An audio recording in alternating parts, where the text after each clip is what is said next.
She heard someone digging beneath the house, but everyone buried there was already dead. The night air was thick with dampness. A faint odor of soil and rot lingered near the steps of the old house. The walls seemed to breathe, expanding and contracting with every gust that slipped through the narrow alley. Inside, the air was heavier. Rose's laughter floated from the kitchen, sharp and too bright. Fred's boots scraped against the floorboards, slow and deliberate. He stopped beside the cellar door and ran his fingers over the handle, leaving a faint smear of dirt. The bulb above flickered once, a pale yellow light trembling against cracked plaster. Down below, the silence was almost alive. The faint drip of water echoed against concrete. The smell was stronger here, sweet at first, then sour, clinging to the back of the throat. A chair creaked. Someone was breathing. Fred's voice broke the stillness, low and almost tender. "Be quiet now. It will be over soon." The chains rattled in answer. A muffled whimper rose, soft as a sigh, and he smiled. Upstairs, Rose hummed. A child's toy rolled across the hallway, its plastic wheel tapping the floor in a rhythm too steady to be random. She turned her head slowly toward the sound, her painted lips parting just enough to whisper, "Stay upstairs." The hum of the refrigerator filled the gaps between the noises, blending with the far-off echo of traffic outside. The house looked ordinary from the street.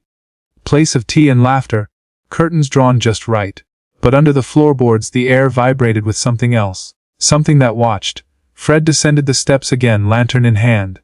The light sliced through the shadows, catching the edge of something pale, a shape, a shoulder, a face half turned away. His breath hitched as he crouched closer. The eyes opened. They were not afraid anymore, just empty, as if the fear had drained out, leaving nothing behind but silence. He reached out, tracing the edge of the jaw with a dirt-stained thumb. The skin was cold waxen, too still. Behind him, Rose's voice floated down again, gentle as a lullaby. "You took too long this time, Fred." The lantern flickered. The shadows seemed to stretch toward the walls, crawling higher. And from somewhere deep in the darkness, a faint scraping sound began. A hand, or maybe just the memory of one, reaching for the light. Fred froze. The scraping grew louder, deliberate, dragging against the rough stone. His eyes darted toward the corner where the lantern's glow trembled. Something shifted there, something that had no reason to move. He swallowed hard. The metallic taste of fear filled his mouth. For a moment, he thought it was his imagination, the cellar playing tricks again. But then he heard it. A shallow breath, strained, close to his ear. He turned quick and sharp. The lantern swung in his hand, casting frantic arcs of light. The beam caught a glimpse of hair tangled with dirt, a mouth twisted as if trying to speak. He took a step back, but the heel of his boot struck something soft. He looked down, a small shoe, child-sized, half buried in the dust. His grip tightened around the lantern handle until his knuckles went white. The flame flared, then dimmed. Above him, the floorboards groaned.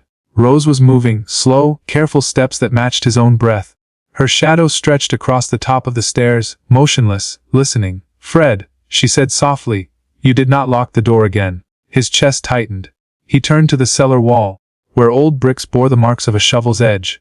He remembered each one, each secret pressed into the earth, each promise sealed with silence. But this sound was different. The scraping stopped. The air went still, heavy as water. Then in that thick quiet a whisper rose, thin, trembling, but real. "Help me." Fred's throat closed.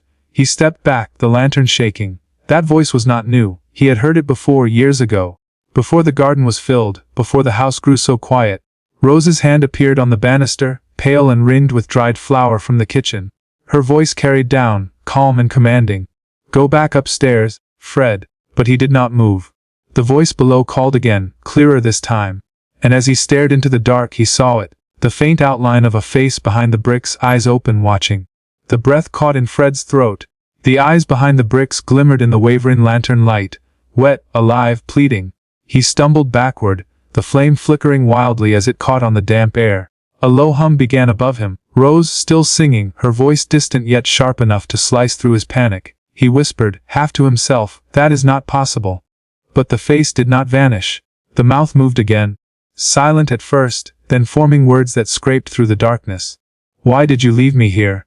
Fred's hand trembled. His mind twisted between memory and the moment. Shadows of nights spent digging. Whispers under the floor, the heavy thud of earth covering what should never be found. Now the earth seemed to speak back. The bricks shifted slightly, dust falling in thin gray trails. The eyes rolled toward him. Slow and deliberate, as if they knew him too well, he dropped the lantern, Glass shattered against the floor, spilling light and fire in a trembling pool. The cellar walls flickered orange.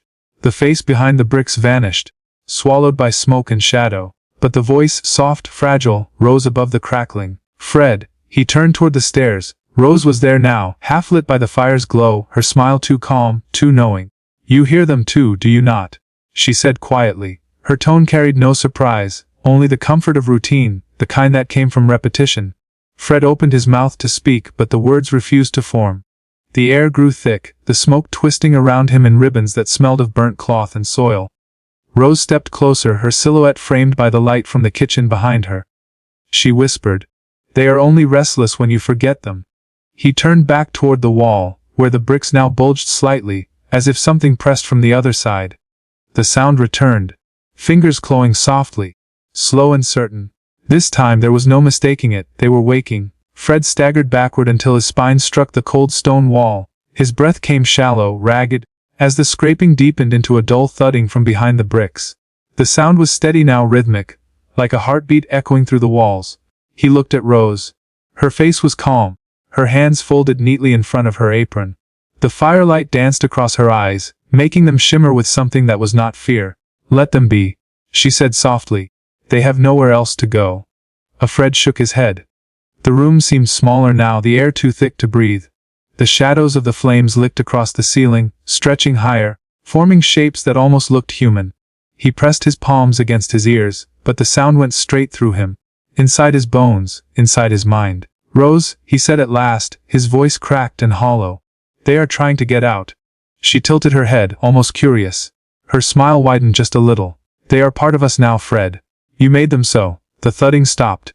For a moment, silence. Then came a faint crack, the sound of mortar splitting. A line appeared along the wall, thin but alive, dust sifting down like gray snow. Fred stared. The line widened. Something pale pushed through, a fingertip, then another. The nails were black with soil, skin torn, but they moved with purpose.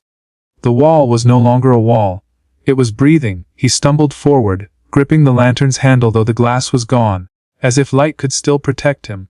His eyes darted to the stairs, but Rose stood in front of them now, blocking the way. Her expression had changed, no longer calm, no longer kind, only intent. "You cannot leave," she said, her voice a whisper against the roar of the fire. "You buried them, Fred. Now they will bury you." The fingers pushed further through the brick, followed by a wrist and arm. Slick with earth. The smell filled the cellar again, wet, sweet and unbearable. Fred screamed, but his voice was swallowed by the sound of crumbling stone and rising voices, calling his name from the dark. The cellar shook. Dust rained from the ceiling in thick clouds, mixing with the smoke that crawled along the floor. Fred stumbled, coughing, eyes wide as the cracks spread like veins across the wall. The fingers, 5 of them now, clawed their way free, followed by another hand beside it. The sound of shifting brick filled the air. A low moan echoed through the room, deep and broken, neither alive nor dead. Fred backed away until his shoulders struck the damp wooden beam behind him. He could feel it vibrate, something moving underneath the floorboards too. Rose did not move. Her shadow stretched long and thin against the flames. Her face caught between light and darkness. "You should not have gone back down there," she whispered, as if scolding a child. "They remember what you promised." Fred's voice trembled. "It was supposed to stay buried." Rose tilted her head, her lips curling in faint amusement. "Nothing stays buried, Fred. Not in this house." The wall gave way with a heavy crack. A gaping hole opened, bricks tumbling out in dull thuds. Beyond it, something shifted, an outline of bodies pressed together, skin gray, eyes wide open but empty. They leaned forward as one drawn toward the light. Fred stumbled, slipping on the wet stone.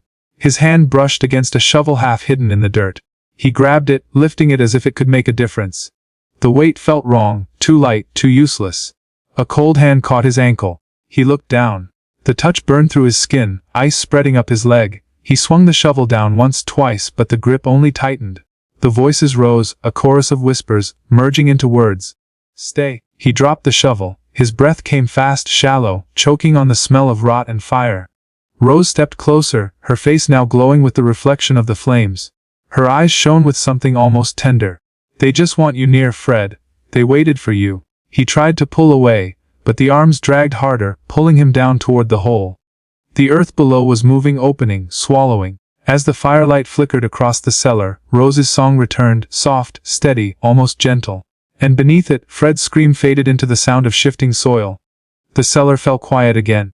Only the crackle of fire and the faint hum of Rose's voice filled the air. She stood at the edge of the broken wall, watching the last trace of movement vanish into the dark soil. The earth trembled once, as if exhaling, then settled. Rose brushed the ash from her apron. Her face was calm, almost serene, though her eyes reflected the orange glow of the dying flames. The smell of burnt wood mixed with the heavy scent of damp ground. For a moment, she listened, really listened, but no sound came from below. She turned and began to climb the stairs, her hand trailing along the cold stone. Each step groaned beneath her weight, echoing through the hollow space. At the top, she paused. The kitchen light flickered softly, casting long shadows across the peeling wallpaper. She walked to the sink and turned the tap. Water gushed out, washing the dirt from her hands, the red traces swirling down the drain. Her breathing slowed, steady and rhythmic, as if she were washing away a thought rather than blood. The hum of the refrigerator filled the silence again. From the window above the sink, she could see the garden. Moonlight fell over the soil, smooth, dark, freshly turned. A small patch near the fence looked slightly raised, as if something beneath had shifted. Her lips curved faintly, though her eyes stayed fixed on that spot. The floor creaked behind her. She turned, expecting no one, but the door to the cellar stood open again. The wind, she thought, perhaps, yet the air was still. No breeze moved through the house. From below, faint and strained, came the sound of a shovel scraping against earth, slow, measured, a sound she knew too well. Her hands tightened on the edge of the sink. The water ran cold. A shadow moved at the top of the cellar stairs. Small, uncertain, like that of a child. Rose's voice trembled, barely a whisper. "Charmaine." The shadow did not answer. It only turned its head slowly, the shape of its face caught in the dull light. Then came a small laugh, high, broken, echoing from somewhere deep below. Rose took one step back, her heartbeat quickening. The cellar door creaked wider, its hinges wailing. The scraping of metal against stone grew louder, and beneath it, the faint rhythm of footsteps began to rise. The footsteps reached the top of the cellar stairs. Rose's breath caught in her throat. The light above the doorway flickered once, casting long, trembling shadows across the kitchen walls. For the first time her composure cracked. Her hands trembled. Her lips parted as though to call out a name she no longer trusted herself to say. The figure stopped just inside the doorway. The dim glow revealed small bare feet, streaked with soil. A child's voice, soft and far too calm, drifted through the silence. "Mother, we are cold." Rose stepped back, her heel pressing against the tile edge near the table. Her pulse thudded in her ears, drowning out the fire's hiss from below.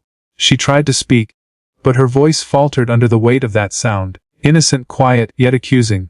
The child raised a pale hand, pointing toward the garden outside. Rose turned to look. Through the window, the soil was no longer still.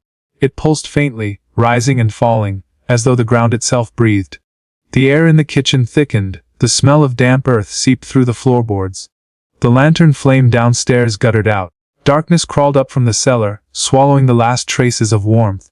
The child's shadow wavered once, then faded back into the blackness below, whispering a single word, "Stay."